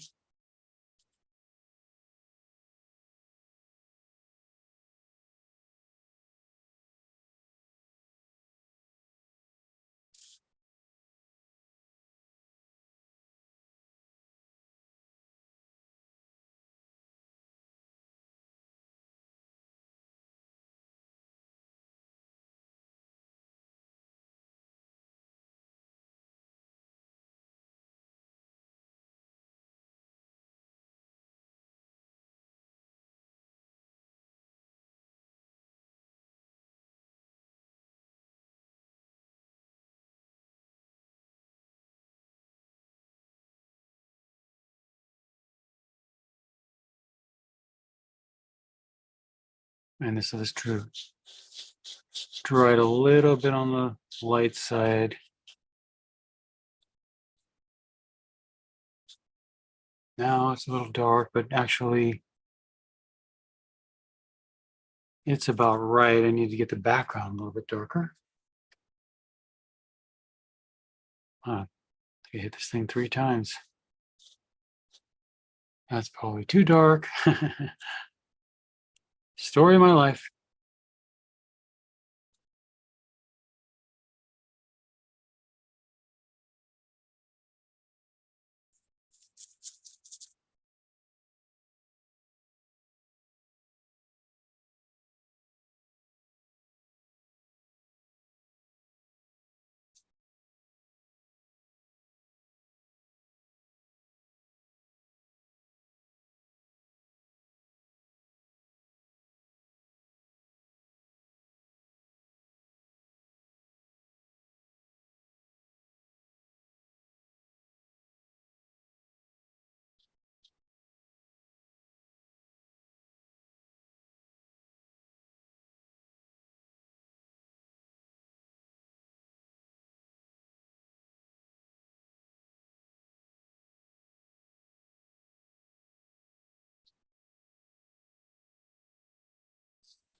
He signs his name so small. It looks like he signs it in pencil.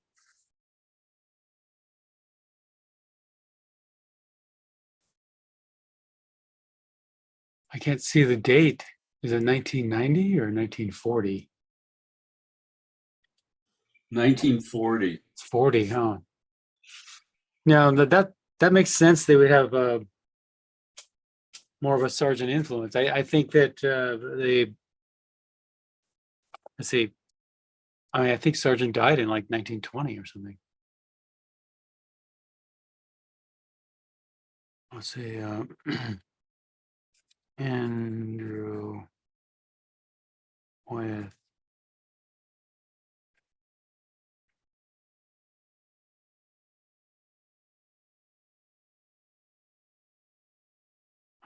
By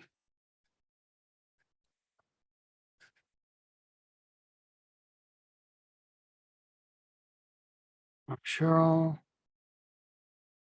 2023. Wow, this was in 1940. 83 years ago. 83 years ago. It was just like yesterday. Yeah. Goes by fast, huh? Yes.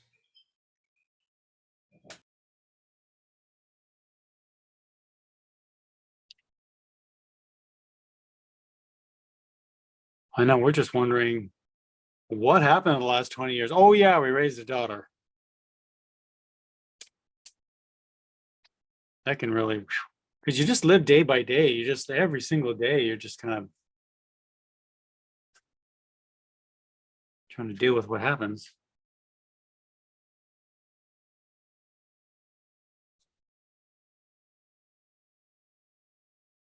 Now I'm going to make some of you laugh. Ready? They told me that the parenting stopped at like 18, and then they go off to college and then they live wrong. Big time wrong. I think like more parenting now than ever. Oh my gosh.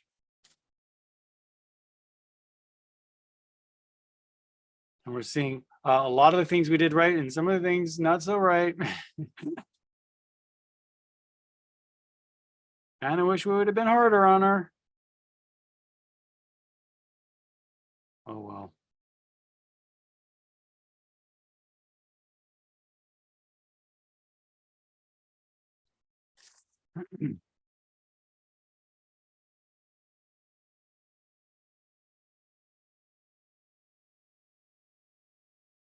And every time I think about that, there's this German lady that I used to teach at a school in Brentwood, but the Brentwood Art Center a long time ago. And she said, I'm going to tell you something about raising kids. You want to raise them like you raise your dogs. I'm like, what? And I was like, yeah. And she said, You never, ever, ever let them get away with anything, not even once, ever. And I like, wow,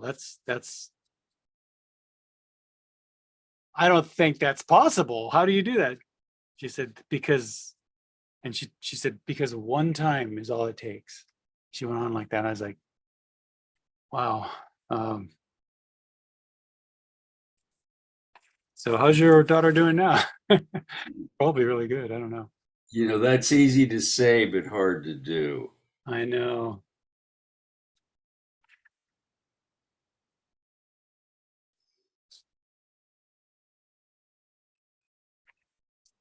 And by the time she said that to me, Renee was probably like 3 years old or something, maybe. I just remember thinking, I've already blown it. I blew it a long time ago. Whoops. Oh well. Just got to deal with the aftermath. I'm really proud of Renee though. She's doing great.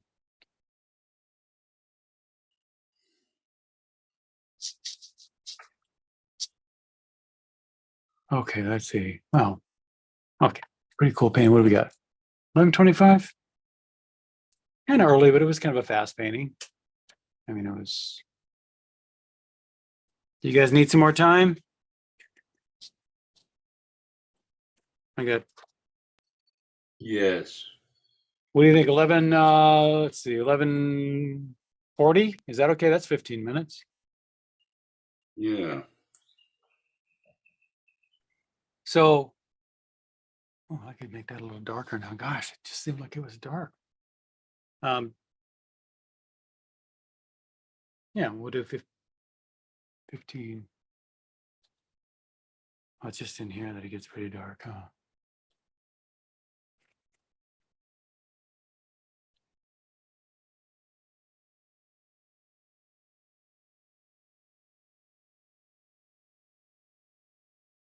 Yeah, I was looking at his Helga paintings and I was just thinking, that would be tough. He takes the egg timber right on top of this. I think honestly, he might be working on a stiffer paper like a hot press. I'd have to take a good look at those egg tempera paintings. Yeah, the egg tempera is a really sticky stuff. I used to try to use it. I mean, I got into it. I don't prefer it.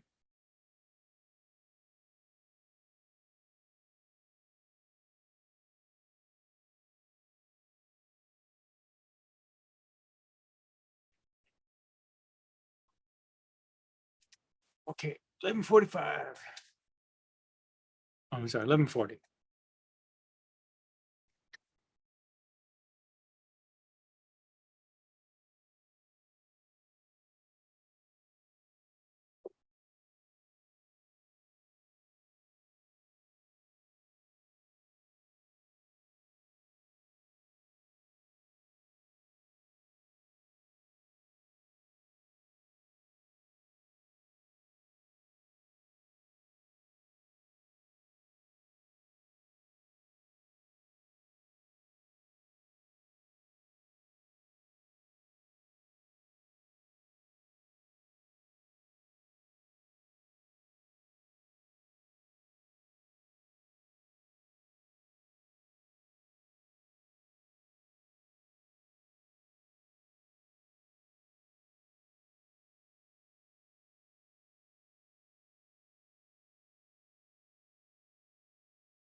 Oh, here we go.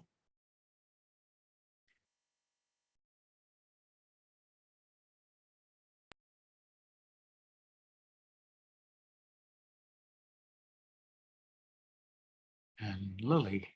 All right. Hi. Hi, Lily. Hi. And great sky color. You got his colors down pretty well. Maybe some of your reds, and it could be, I'm noticing it's just your reds that are a little red. I'm wondering if your camera or the, Is it too red or what? in the, I'm looking at, let's see here. Let me get the right little.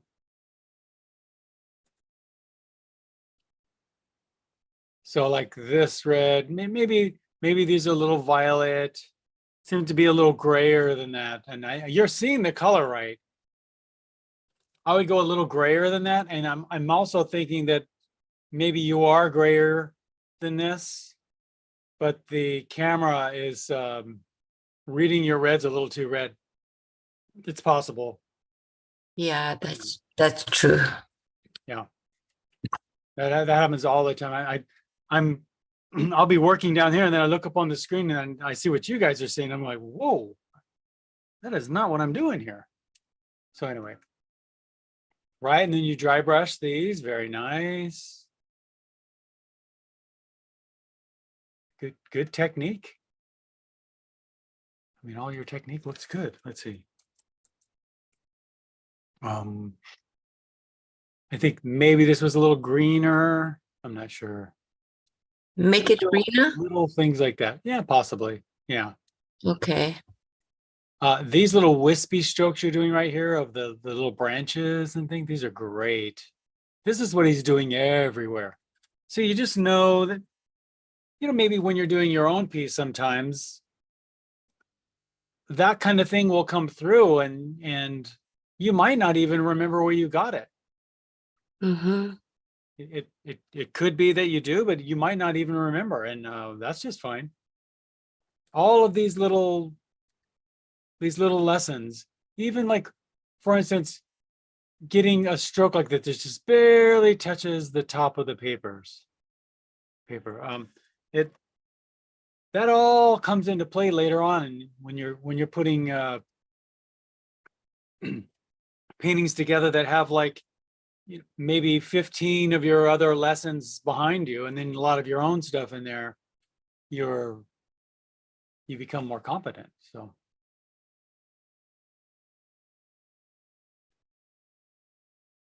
All right, looks good. Any questions? No, thank you. It was a good exercise. Thank you. Good. Excellent. And that's really all it is an exercise. Yolanda. All right. You got your darks. Really nice and dark here. Yeah, I had to hit him a couple of times. Yeah.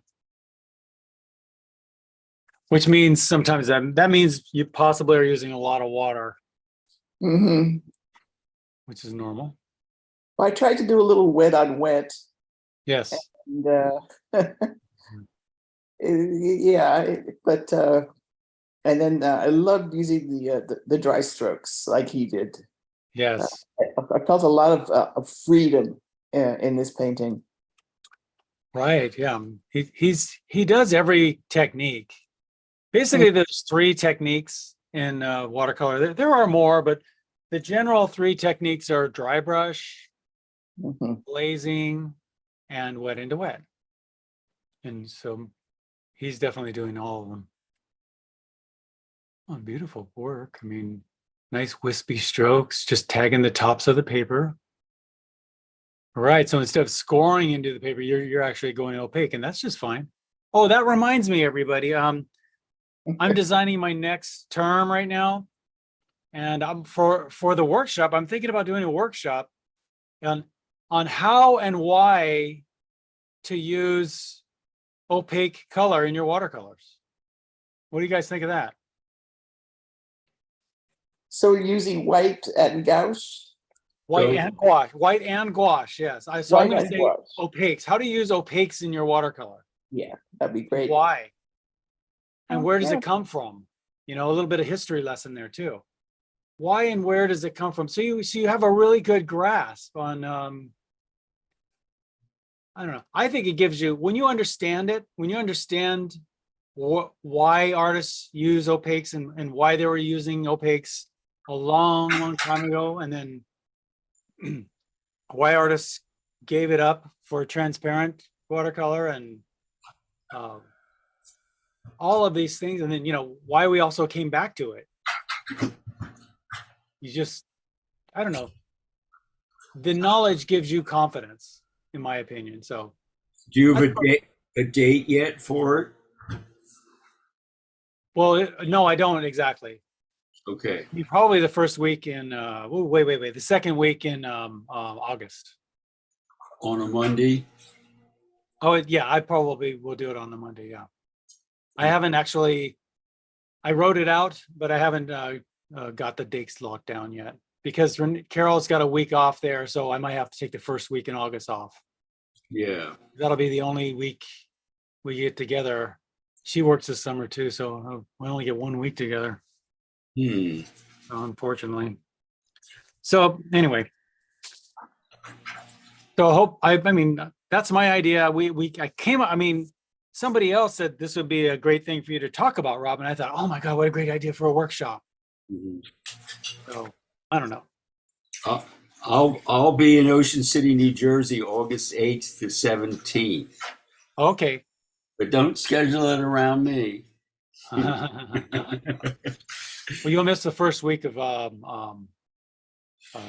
class. Okay. So we want to take 2 weeks off. I'll schedule it around you. All right. Well, there's my spiel. Anyway, nice looking tree. You got some nice looking edges here. These are great. I hope you're happy with these edges. Very much. Yeah. And you know what else you're doing right is you've got the top of the clump of tree pine needles here. The top of it's lighter and the bottom of it's darker. Mhm. Feels like you're doing that everywhere. Yeah. Yeah. You definitely are doing that intentionally. But it doesn't look all that, it looks very natural. Yeah, that's good work. I mean, that's really kind of the showstopper of the whole piece is that tree. You notice how he puts nature before structures, or boldly right in front of. I mean, that's not by accident. He's very philosophical when it comes to that. Yeah, brilliant man. Yeah, I thought. Okay, Thank you. thank you, Yolanda. Great fun. Good. Here's Henry. Ooh, Henry on silk again. Yeah. Look at those beautiful wispy strokes. Look at these. Look at them just. Choo, choo, choo. Oh, that's rice paper. Oh, okay. That makes sense. Beautiful. And you're getting semi-opaque in a lot of places here too, huh?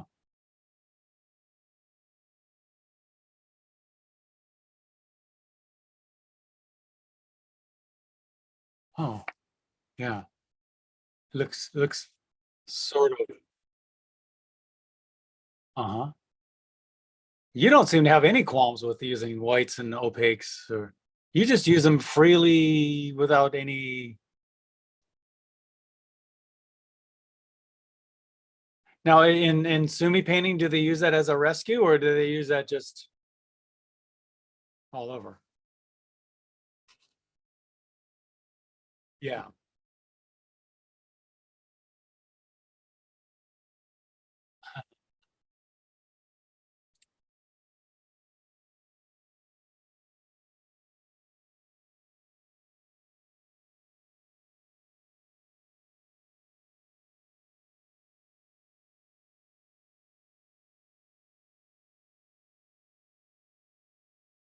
Oh, Nice. On the back.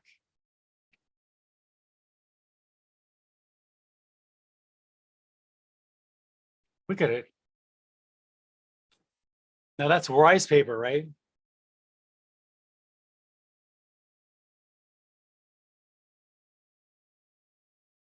Yeah. That would be great. I mean, you've taught me some, but I haven't really learned too much about the, well, no, I think we did do one. Yeah, you and I did one where we painted on the back. I was getting a feel. I fell on my face when I did that for the first time, but I kind of got the feel of it after a while. I got to liking it. I want to do some. I haven't done any rice paper in a while. I'd like to do some more. I'll run down and get some.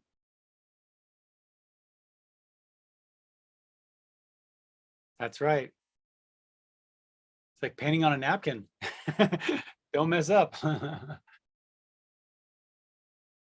Oh, beautiful, beautiful. I love your tree strokes. You know, can you guys see how he gives them? He gives them these things I like to call knuckles. See, you get a little knuckle here, and you go up, and you get a little knuckle there, and you come up, like right there, or even beautiful, like right in here. You can, because that's what they do. And this is a great looking marks in here.